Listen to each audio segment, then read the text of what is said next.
I'd like to add just before finish up here is an analogy that Scott McKnight uses in one of his books about prayer. And he talks about what we were talking about with the written prayers versus, from the heart, authentic prayers. An analogy is the Cathedral of St. Francis. The building itself is massive. It's gorgeous, but it's built around the original church that he rebuilt out in the countryside. If you ever watched that famous movie, Brother, Sun, Sister, Moon, it's that church that he rebuilt.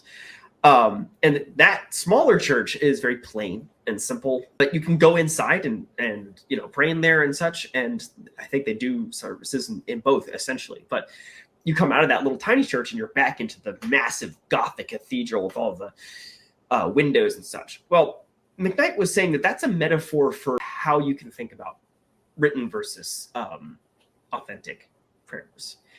Like the small church is the authentic prayers, right? That's from the heart. It's intimate. It's, it has a quality to such, but you come out of that into the bigger church, which is the written prayers, where the great tradition of Christendom has been coming through and all of the rich theology that people have talked about.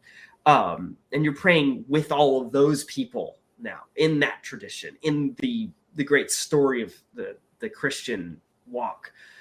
So both are good.